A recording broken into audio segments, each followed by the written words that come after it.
Welcome to the GOTO podcast. Each episode covers the brightest and boldest ideas from the world's leading experts in software development. Tune in for practical lessons, compelling theories, and plenty of inspiration. GOTO gathers the brightest minds in the software community to help developers tackle projects today, plan for tomorrow, and create a better future.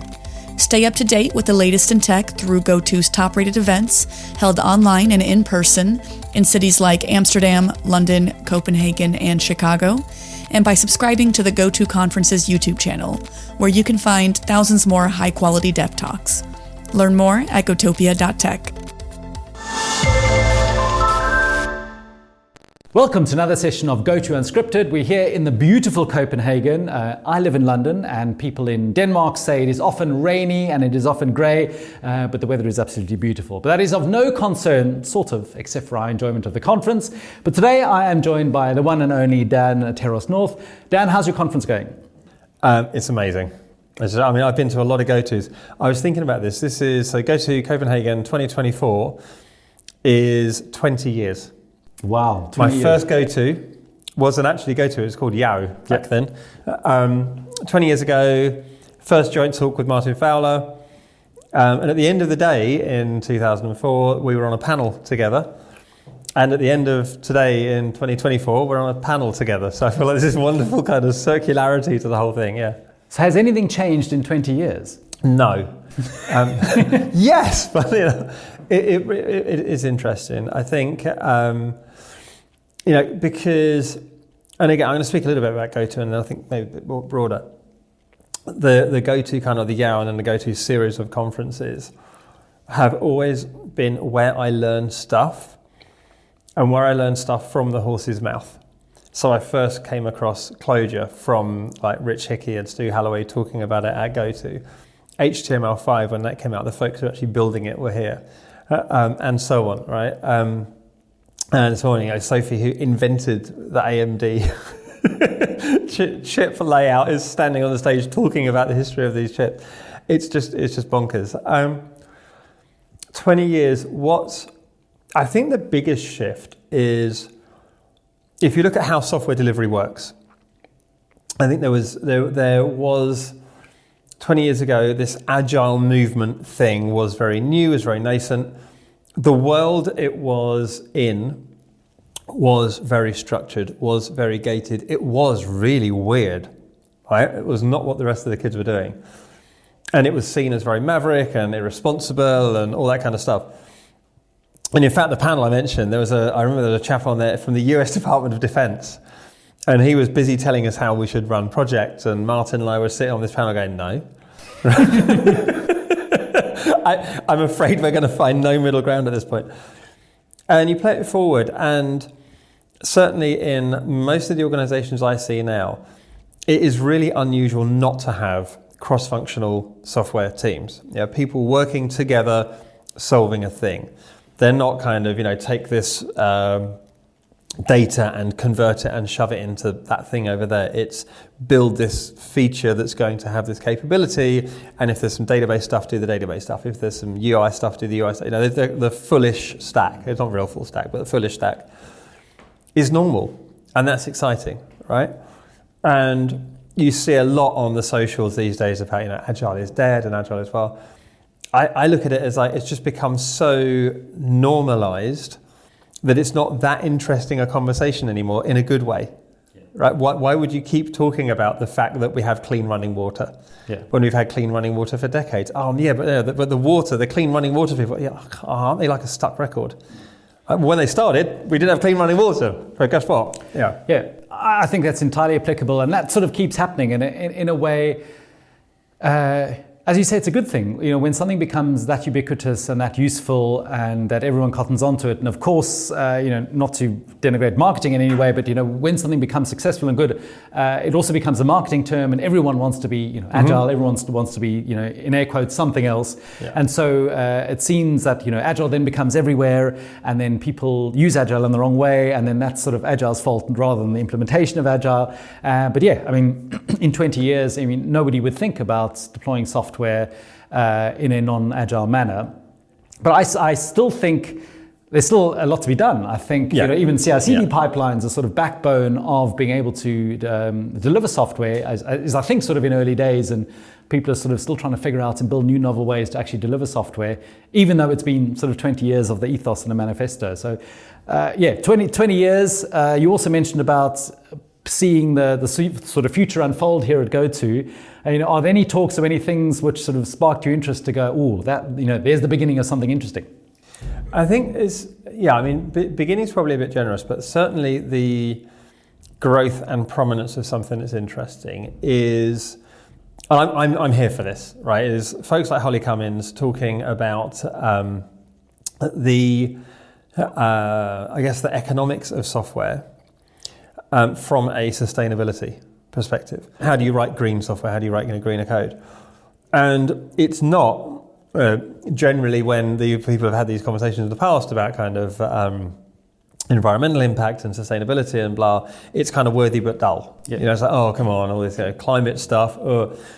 But then what she's doing, which is brilliant, and what a bunch of other folks are doing, is they're saying, no, there's a strong economic model, there's a strong economic argument that better architected software is cheaper to run, has less environmental impact. Architecting, understanding of the mechanical sympathy, understanding the machines you're running on, understanding the impact your code has when it runs, it turns out, is as much about economics and as much about performance as it is about then running leaner. And I love that a conference with this kind of profile is running a talk like that and pushing a message like that, because it's absolutely a thing whose time has come. So that's really exciting. And I think a lot of software has always been about efficiency, but that efficiency has often been about, because it needs to run in a constrained environment. Now with even cloud and sort of unlimited scale, sometimes that message is lost, that it's not that interesting. And I think her example was looking at Java and looking at the ways you can use GraalVM and Micronaut and things like that to make your Java program far more efficient, so that is saving less money. And electricity prices have shot through the roof recently. Right. There are colo providers who literally have gone bankrupt, and companies who've been evicted out of colo facilities literally because their electricity bill has gone up. And if you can be more efficient with your code, you're using less server resources, you're using less electricity. 100% think that's super important. I mean, I happen to work for AWS and I happen to work for, in the serverless product team. And we build by the millisecond. And, if you are paying by the millisecond to write something, writing efficient code, which is efficient architectures, literally saves you money and is also good architectural practices. Well, actually, the serverless thing is interesting. There's a chap that you and I both know, Gojko Ajic. Yep. He has a mind mapping web tool called MindMap. Again, he builds products to scratch his own itches, right? He wanted a mind mapping tool that he could use at a client site, and he wasn't allowed to install anything, so he shoved it on a website. And the back end of that is all AWS serverless. It's all Lambdas. And he said he was the primary user of all of the Lambda stuff, because basically all of the mind mapping is just in the browser. It's all JavaScript in the browser. The serverless stuff was if you want to get the mind map out. So if you wanted to render like PNGs or PDFs, and the entire user base of people who wanted PNGs and PDFs was Gojko. so it's like, well, I'm going to write the thing I want. And then this thing went viral. It turns out it's really popular in US schools. School teachers love it because there's some, I don't remember exactly the story, but it's some particular style of teaching in the US where mind map really lends itself. Okay. And there's certain templates that teachers started building, and he's got his lizard optimization thing now, where you look at like odd behavior, and rather than going, that's odd behavior, go, well, that odd, I'm going to make that odd behavior easier, and suddenly everyone's doing the odd behavior. So he did this thing, he built these templates for schools, and suddenly all these schools are using it. What does that mean? That means he now goes from like a few dozen people using MindMap to millions of people using MindMap, and they're starting to hit his serverless, his Lambdas. And he says the same story. Like he looked at the architecture, like the call kind of path of each thing, and he said that his big insight, his big epiphany, he said people think of Lambdas, of serverless, as stateless. He says it's not stateless; it's shared nothing, which is very different. So it can have state, right? It's just not allowed to talk to any of the other things, or not allowed to assume anything else is there. So you can, for instance, if you're rendering PNGs or PDFs, there's probably a bunch of stuff, static stuff that is useful to have already. So you make that all part of your serverless startup. Yep. Then you can service these things as quickly as you like, and then you have your wind down. So he architected very deliberately like this, and his bill went down to double digits of dollars a month, right? With millions of users, insanely tiny bills. Yeah. Because the first few million hits or whatever are free, and then after that it's 0.00 tiny per whatever. Yeah. And so there's a strong economic drive to clean up your architecture. And that got me thinking, the last time this probably happened was the 1960s. Right, on the mainframe, when you were billed per CPU second, right, and so you wanted to write efficient code, because otherwise it was going to cost your company a ton of money, to IBM or to Amdahl or whoever is selling you your mainframes. And then we've had this middle bloated sort of 3 or 4 decades, where, Sophie this morning, she was saying the compute is so far ahead of what you can do with programming languages. You idiots with your sequential programming languages throwing away your gigaflops or whatever. If you started writing much more parallelizable things, we've already got. Well, we're waiting for you, and that world starts to happen. So I suppose that is the future of seeing what microprocessors can do. Never mind AI chips and all that kind of thing, which is going to be a whole new sort of paradigm. We're talking a lot about people. You're obviously well famous for behavior-driven design. That's been around for many years, and is very much also about the people and communication and the sort of 3 different stages of that. I know you said before that behavior-driven design was sort of based on test-driven development. How have the sort of 2 evolved? And we've got obviously Kent Beck talking at the conference here today, and he had this interesting concept which he was talking about, which I loved, about test commit and release.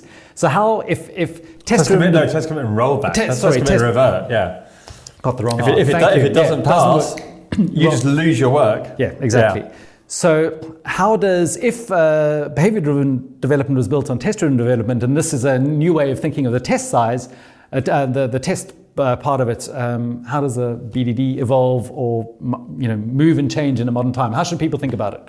So I have to say, I just spoke to Kent recently. Obviously, he's at the conference. We just caught up, and I was saying that one of the things I've always found as a challenge introducing TDD to people is the kind of the ego-driven developer who said, I'm not going to write tests, so I stopped calling them tests. And he leant across and very generously said, you need to get over that. So on the very principled point that I refuse to get over it. They are, when you stand back and squint, when you're doing them both as intended, they're basically the same thing. I've always maintained they're the same thing. So it's not TDDs that down in the detail and BDDs the feature level. They're both. And they've always both been both. I started JBehave back in 2004, 20 years ago. In fact, 2003, Christmas Eve, in Cape Town, I registered the domain jbehave.org, much to my wife's dismay. She's like, what are you doing online on Christmas Eve? I've got to register this domain while it's in my head. How many domains do you actually own? Now. Separate question, I'm going to derail you. So I think of my domain renewal emails, right? It's God's way of telling me how bad a completer I am. I agree. Yeah. Several. I completely understand. Actually, I have a platform right now. So this is an appeal. Okay, there's a number of projects that I have in flight at various stages of either not started or starting or whatever. It would be great to get some community stuff behind those. So one of them I thought of is howtotdd.in. Okay. Right, so I've got the domain howtotdd.in, and the idea is you go to howtotdd.in/Python. And it's just a one-pager, right? Oh. I know how to do TDD. I don't know Python. I know how to do TDD. I've never seen Rust, right? I've never seen whatever it is. There's a language, and typically, as an experienced TDDer, as an experienced, ex-peer or whatever, the first thing I want to do when I get a new language is write my first code. And the way I want to write my first code is I want to start with a code example, start with a test. Rust has, you have this thing called crates, and you have cargo, and cargo is this like Uber tool that brings everything together. And then in your Rust code, you put your tests in the same actual source file as your, the convention is you put it in the same code. I didn't know that. Right, with Go, it has a really cool built-in test framework called testing module, and the testing module allows, and when you see this, you can't unsee it. It allows you to fail a test, but that doesn't stop the test. Right, let me just let that settle for a minute. We are used to, so that all of the XUnit school of TDD frameworks start with SUnit and Smalltalk, and then it goes to JUnit was the huge one, right? That's the one that caught everyone's attention. And then you get, C#, and all these other languages have it, but they're all based on the same thing, which is you make an assertion, if it fails, you raise an exception.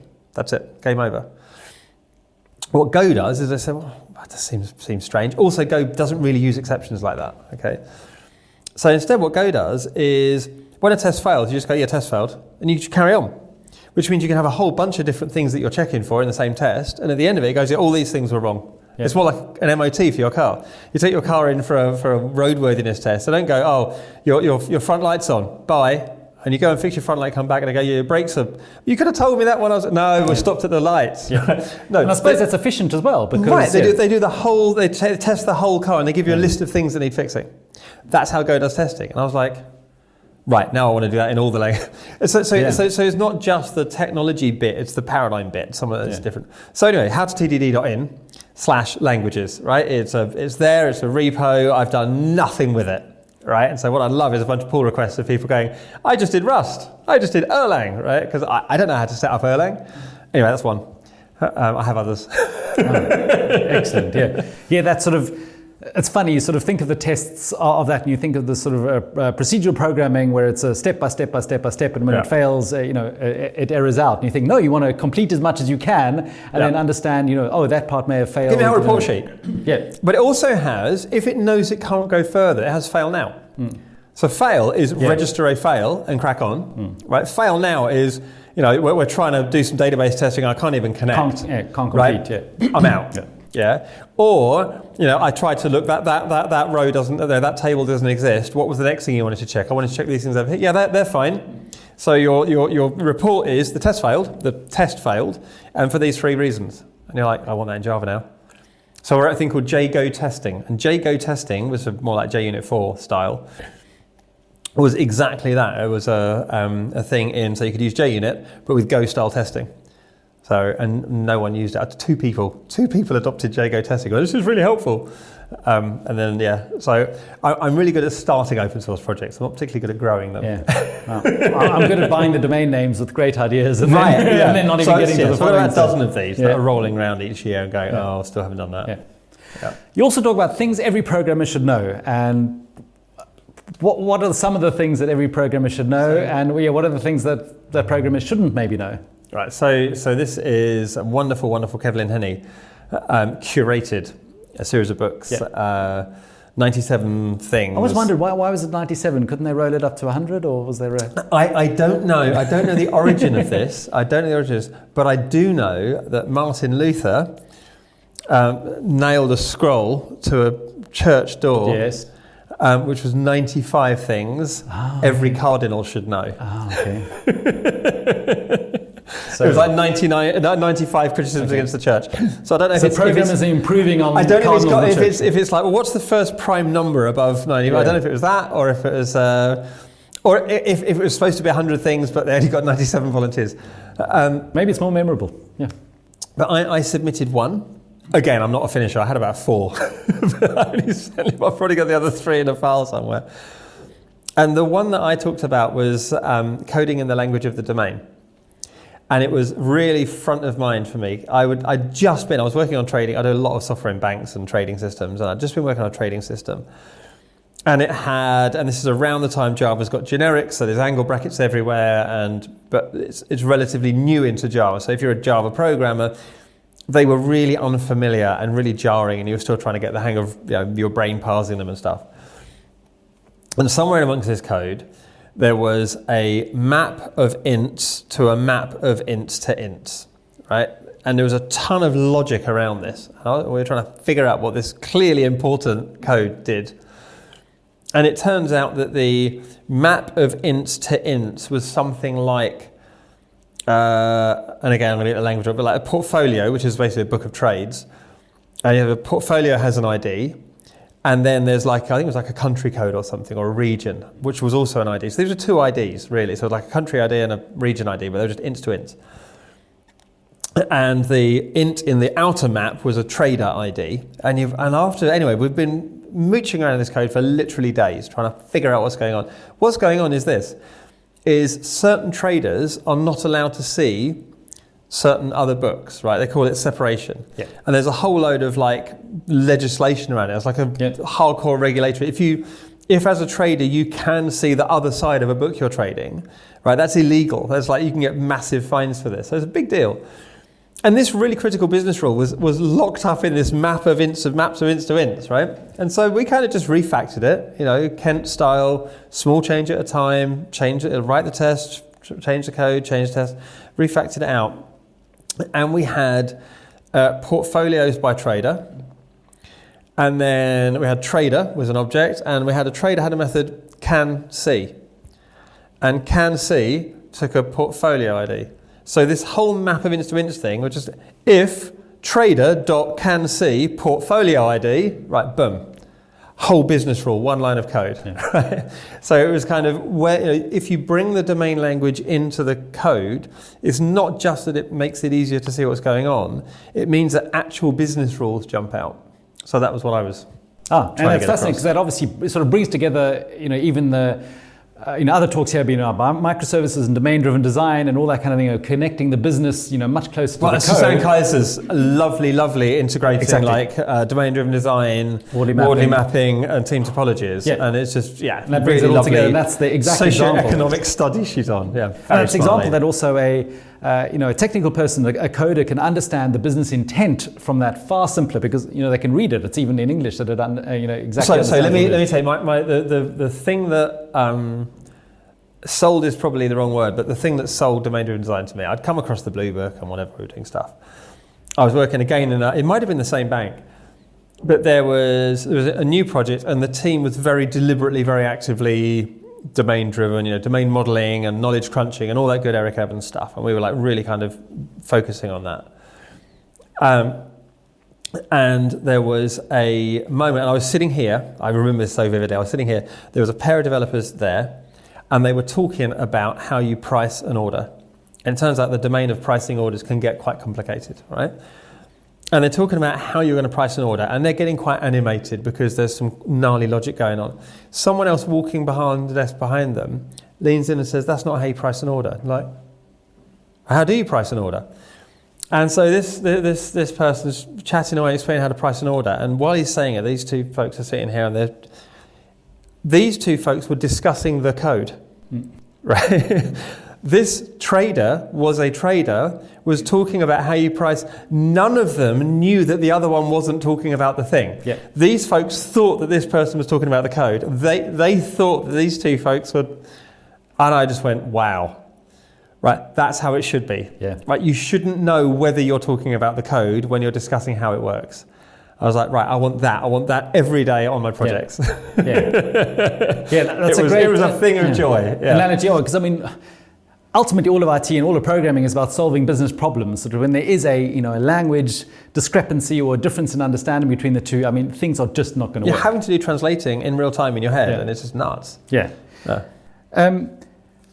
You worked at a time also at ThoughtWorks, and there were some amazing luminaries. I'll include you in that as well. Baby luminaries back then. Yeah. Not at all. Who worked at ThoughtWorks at the time and were, the unbelievable thought leaders of the time. In your idea, what caused that to happen? It was in London. Was it a random group of people who collected together? Was it the collaboration? Was it the time? Was it the city? Was it the beers in the pub? How did this sort of collection of genius all seem to happen? You're very kind. I think one of the things, and obviously you look back on that time, There's a what's the word? A truism. If you ask any thought worker, any ex-thought worker, like what was the golden era of ThoughtWorks? It was them arriving plus a year to them leaving minus a year. That was the golden age. Everything else is rubbish, right? So for me, I can tell you that was the best time.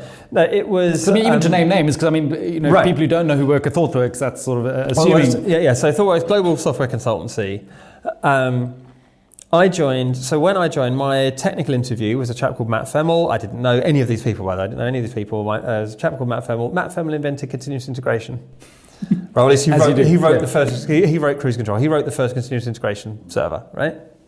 That would probably have intimidated me if I'd known that. I'm quite glad I didn't know that. My first project manager was a lady called Rebecca Parsons, Dr. Rebecca Parsons, who's now like CTO Emerita from, just insanely smart people. And it was...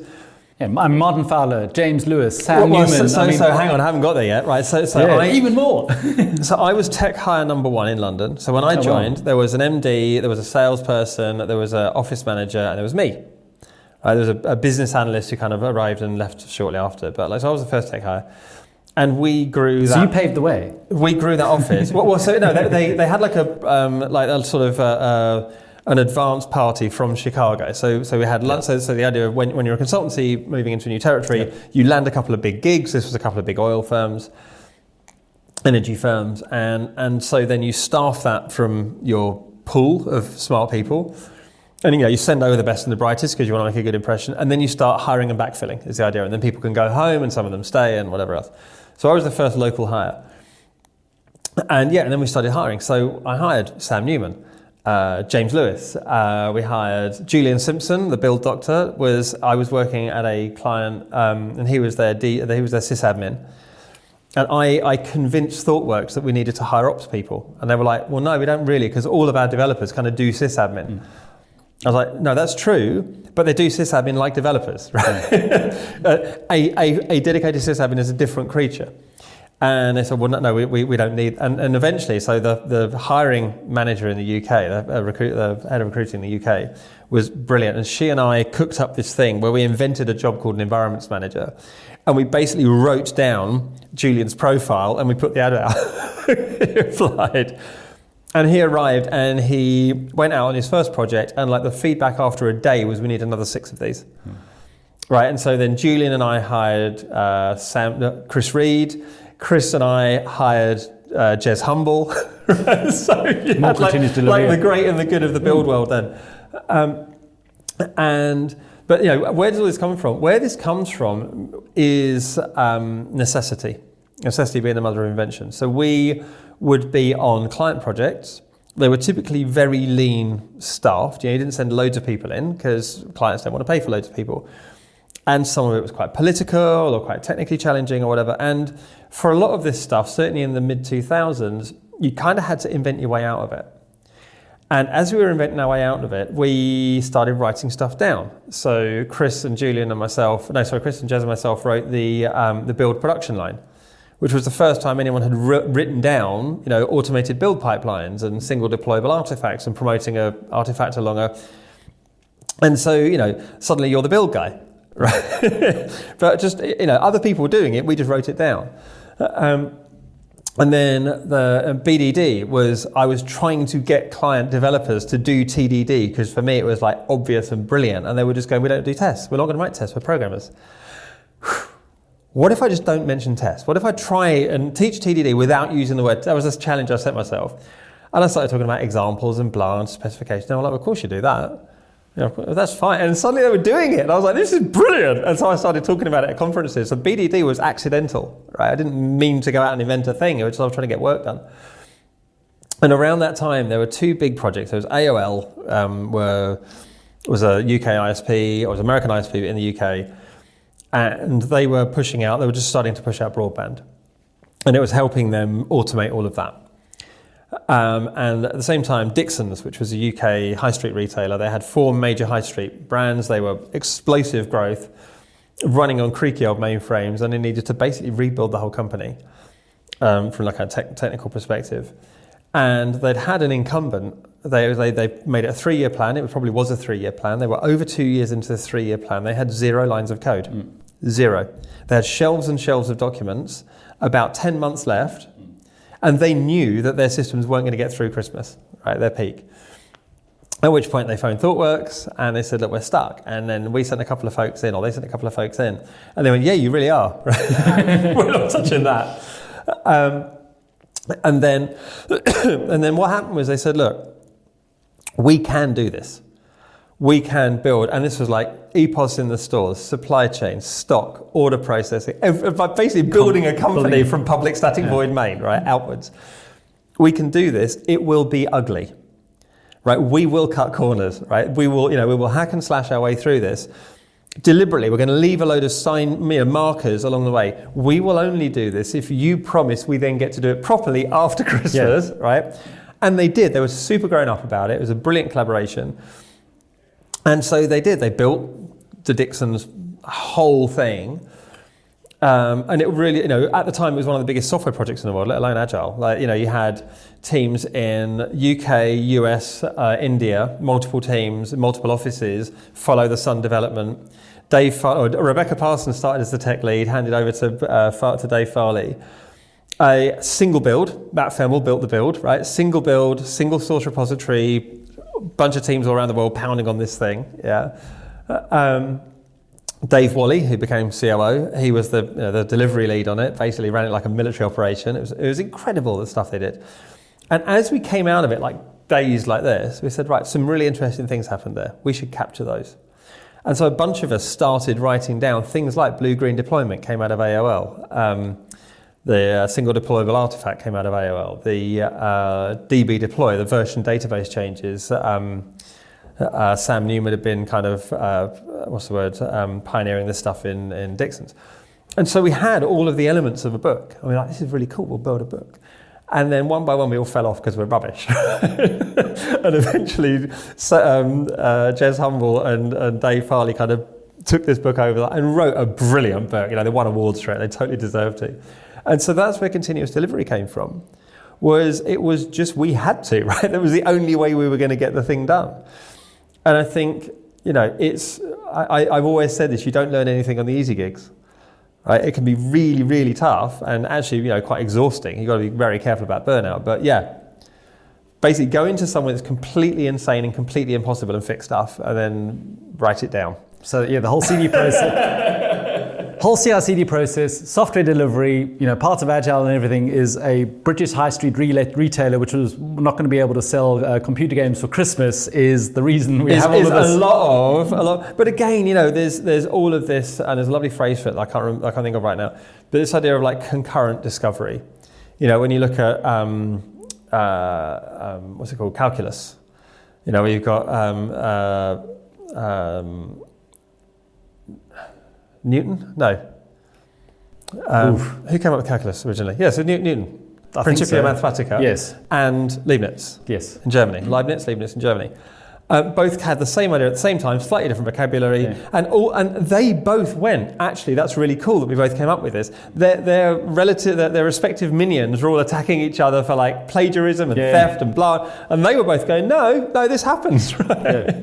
Yeah. So we didn't invent continuous delivery. We just we built our own version of it and wrote it down.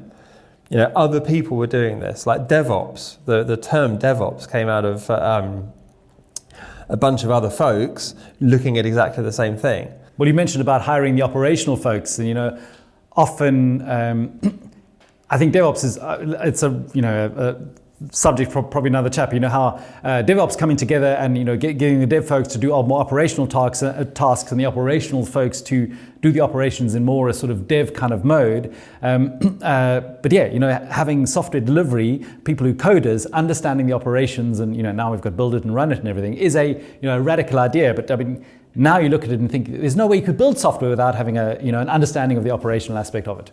Well, and I describe it slightly differently. So I look at it in terms of constraints. So when we started doing this stuff differently, software development was the constraint. You would pour millions, hundreds of millions of dollars into your 2 years of design before you write any code. Yeah. Right. So, a 2-year, 3-year release, right, of the wrong thing that we needed 2.5 years ago anyway. That was how people saw IT, because that was how a lot of IT was.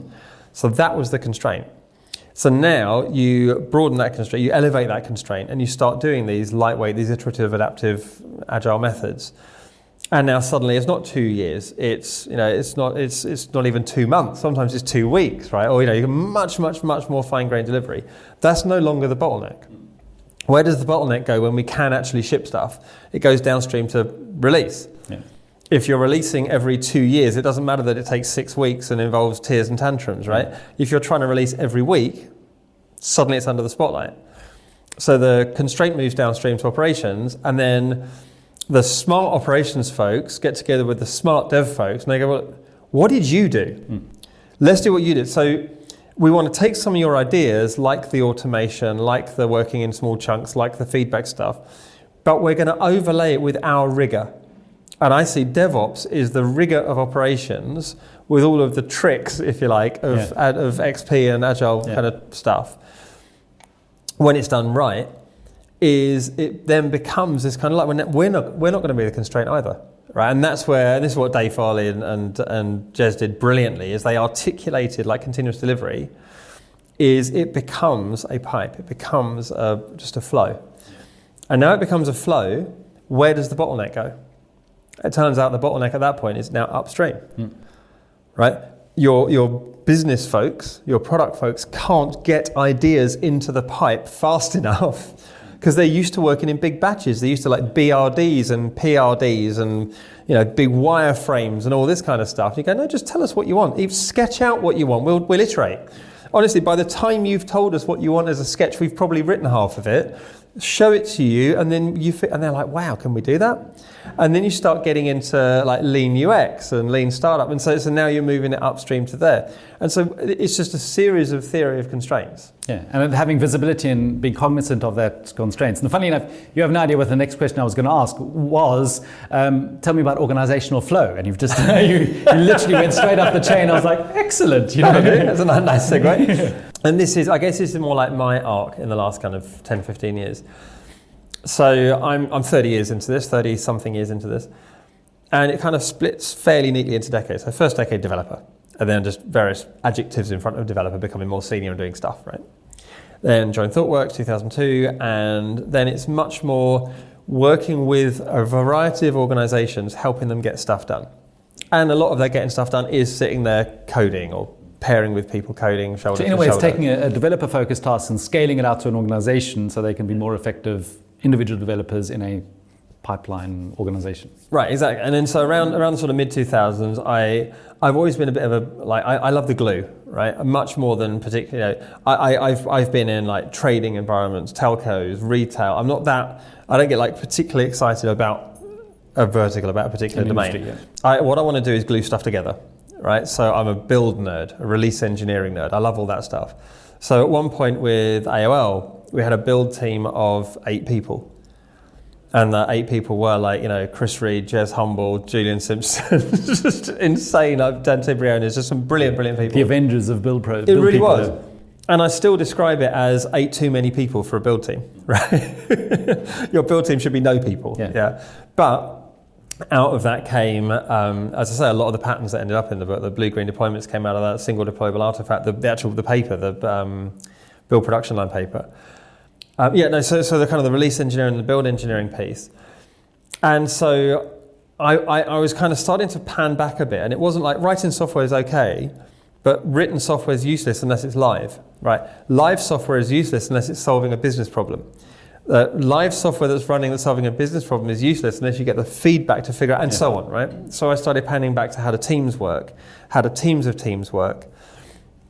And what I wanted to, my mission, if I have a mission, I'm trying to figure out how to help organizations work effectively in a way that I can step away and it carries on being true.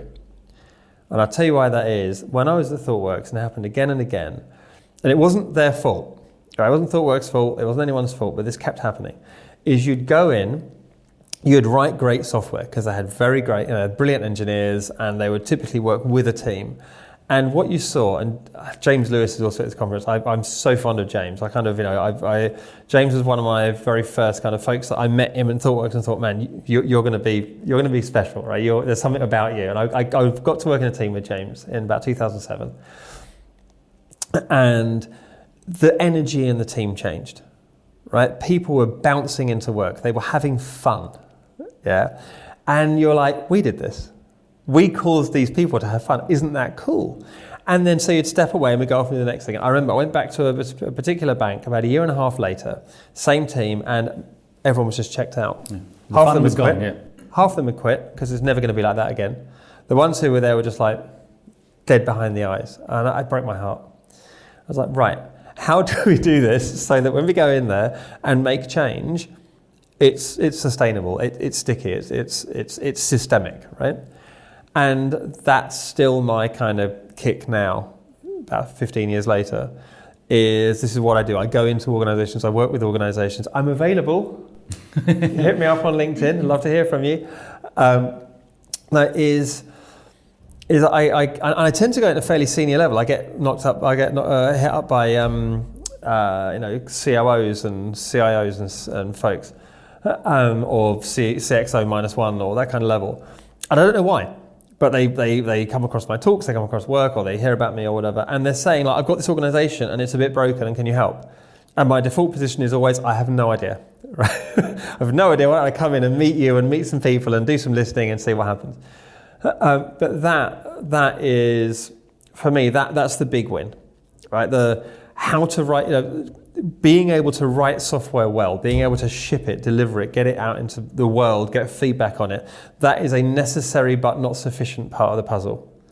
So is there something in your engagements that comes top of mind, that sort of circle of a business idea into all the technical implementation, gets out to prod, is used by users, and that sort of missing gap? Well, and the feedback. The feedback circle, is there something you can distill in what is missing with that, or you still figuring that out? That's easy. I can tell you that right now. It's called product management. The bit that's missing is product management. And I've been very lucky. I've gotten to work with some brilliant product folks over the years. I mean, at ThoughtWorks, I work with Jeff Patton, the guy that came up with story mapping, user story mapping, utterly brilliant. Mark McNeil, fantastic UX designer, product manager, just wonderful people. Latterly, Jeff Gotthelf, I've been very lucky to work with Jeff Gotthelf, who literally wrote the book on Lean UX. And the way I describe it is baking the right cake and baking the cake right. I'm really good at baking the cake right. I do not have a commercial bone in my body. I could not tell you. I can talk a good game. I can talk a good game about theory of jobs to be done, about Clay Christensen, about, I'm fascinated by this stuff, but, hands it, I don't do it. And when I see it done well, I'm like, yeah, you need that. So I tend to now buddy up with, so there's like product management, which is that squaring the circle piece that you're talking about, and product development, which is how do you make the thing. So what I'm really good, I like to think I'm good at, what I specialize in at least is making the thing. Whether it's the right thing, right, what the thing should be, that's a whole product strategy piece, and I'll find someone who's really good at understanding, user research, at looking at the market, that's figuring out what's going on there, and that feedback, that full circle, that works as a really good complementary. Is that still some of the failure of, big IT organizations, even small IT organizations, having the project thinking rather than the product thinking? And there's a book out there, thinking in products instead of projects. When you have a project, we're going to do this kind of thing, and it finishes. While the sort of product is you are running something that runs forever or for a period of time, and then that implicitly requires that feedback loop, because you need to continually evolve your product rather than just you've got a 2-year project and then that's finished. So I hear you. No, so all that. So yes, and what you're describing is still baking the cake right. So the project product thing is, I look at it as a funding and a governance piece, right? So this is I'm going to do the whole of governance. I'm going to tell you the whole of governance, right? Is 2 questions. What are you spending my money on? How's it going? That's the whole of governance, right? What are you spending my money on is investment. How's it going is risk. The problem is in any non-trivial organization, I've got no idea what I'm spending my money on, and I've got no idea how it's going. Right? And so this is where all the governance theatre comes in, and the steering groups and the RAGs and all of that stuff is, we can't answer these questions. And so rather than let's jump through hoops trying to answer these questions, this is where I want to flip the whole thing around and say, well, let's change the organization such that these questions become easy to answer. And that's when you shift from like cost accounting to throughput accounting, or when you shift from activity-based metrics to flow-based metrics. Is all of that makes these questions easy, right? I can see where, my Wardley map of which things are Genesis versus which things are commodity, right? All of that is where am I spending my money? How's it going? Right? It's all the same stuff. So the project product thing is you can think of a project and a bigger scale, a program of work, as a way of batching money. That's the whole thing. Yep. And the reason you batch money is to manage risk, right? At worst, it will spend, I'll lose that money. If I'm going to run a £10 million program, the most I'm going to lose is 10 million, which is a complete nonsense, because the most you're going to lose is all the opportunity cost of all the other things you could have done, and there's probably hundreds of millions you're leaving on the table because you're looking at the cost and not the opportunity, right? So we get the economics wrong in the first place. But project versus product really is an operational thing about how you fund work. So product funding is, I'm going to basically treat you like a venture investment, like an angel investment. I'm going to keep on funding you as long as I'm seeing interesting stuff. As soon as I stop seeing interesting stuff, I turn the tap off. Right? That's pretty much the whole difference. It means that I have much less what's called VAR, value at risk. Right? If you're continually delivering stuff and that stuff is starting to make money, I've got much less value at risk. If I'm just pouring money in and I'm not getting anything out yet because there's a big batch release coming up, that's a ton of value at risk. So it's a very different governance model. But it's still, none of this is still, am I building the right cake? Am I baking the right cake? I will have trailing indicators of whether I'm baking the right cake, but what if this thing's making money? I'm not going to know that a different thing could be making 6 times that money, because I'm not thinking in hypotheses, right? I'm still thinking of it's paying its own way, it's probably fine, right? So we don't even have the thinking around that. So product project is a funding governance question. There's still, and I'm just as guilty as anyone, in probably at this conference certainly, that we are the baking the cake right people. We're really, really good at this. Then what my appeal to folks watching this now as well, hang out with product people, go to product conferences, go to places that are outside of how the machine works, and start talking to people about what the machine's even there for.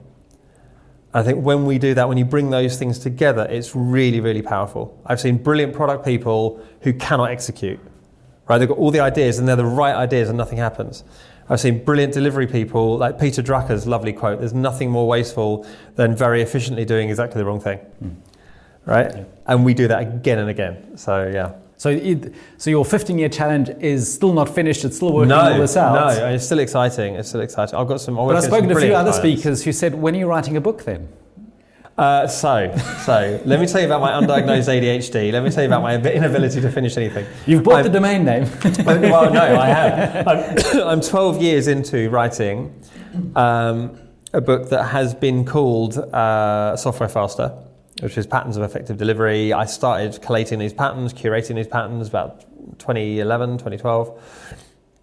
There were 10 of them. A couple of years later, I was teaching the classes, and it was iterative and generative and blah, and like Kevlin Henney talks about stone soup, and you have this kind of thing where suddenly all these ideas are there, and now there were like 40-something of these patterns, and I'm like, well, 10 patterns is a class, 40 patterns is a book. So I'm going to write down these 40 patterns, and so I wrote, on LeanPub, I wrote 40 chapter titles with little 1-paragraph things, and I thought, that's easy, I'll just go and fill in 40 chapters and I'm done. So that's been languishing for a while. So then I got working with a brilliant co-author, and she said, right, make it manageable. Because these 40 patterns are about 8 sort of chunks. So it's like software delivery. Make it manageable in smaller chunks. Make it manageable. And I'm like, oh yeah. So we took out just the team patterns. So these are, I've got actually a GOTO Chicago talk from a few years ago, patterns of effective teams. And it's those and a couple of others. Let's just take the team patterns. They're well formed, they're well articulated, we can get that, that's tractable, right? Let's get those done. So we are dangerously close to shipping that now. There's like probably 1 or 2 chapters left to write of that. and we want to get some pictures, some illustrations in that, and then we're going to ship it. So it may even be this year, certainly early next year.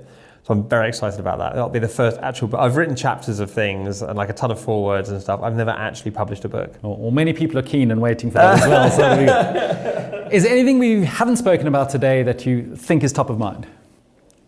Good heavens. Almost certainly. Almost certainly. I guess it's worth mentioning, the thing I'm talking about here at this conference it's a talk I've given a couple of times now. It's called The Best Programmer I Know. And it started as a stream of consciousness thing, like on Twitter, back when it was Twitter, before the bin fire. And I was going to say before the Nazis, but that's not true, before the much more prevalent Nazis. And I'll tell you how it started. It started with someone saying, you need a CS degree to be a programmer. And I just went, no, you don't. No, you don't. And I said, the best programmer I know never went to university. It was actually a lie. He went for 6 weeks, decided it wasn't for him and quit. The other best programmer I know has got a first-class honours degree from Imperial College. Right? So both, neither necessary nor sufficient. And then that got into, what do you mean by best programmer? So I just went, blur. And there's this big stream of consciousness Twitter thread. I should do something with that 4 years ago. Yeah. Right? No, it is a good thread. Finally got it into a talk. And so I've been talking about this, and I took it out the first time was earlier this year, and I was so nervous about this talk. Because A, it's very personal, and B, I didn't know, is this going to be useful for people, or is this just a massive self-indulgent And anyway, so I gave this talk, and the feedback I got was just lovely, really lovely. So I'm talking about that, and I think it's important that we remember that programming is, you hear this word, and I'm glad this word's becoming much more prevalent. I'm worried it's going to become a cliche, or already has jumped the shark, is this idea of socio-technical systems. Yeah. Programming is a socio-technical activity. It involves technology, it involves human beings. And unless we are very, very cognizant of the human beingness in it as much as we are with the technology bit in it, we're going to just keep getting it wrong. Yeah. Well, that's from your stories earlier of doing the circle of the whole product design phase, feeding them back that in. I mean, that's communication between people, and sure, code is written and delivered, but articulating a business need to a business problem to doing all of that is people. Basically the same thing. If you think of your delivery world as a product, the people involved in that delivery are basically the customers of that product, the users of that product.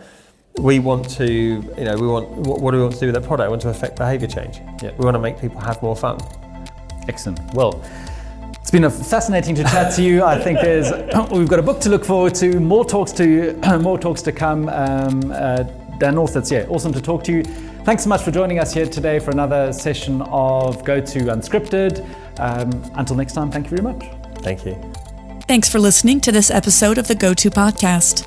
Head over to gotopia.tech to discover lots more content from the brightest minds in software development.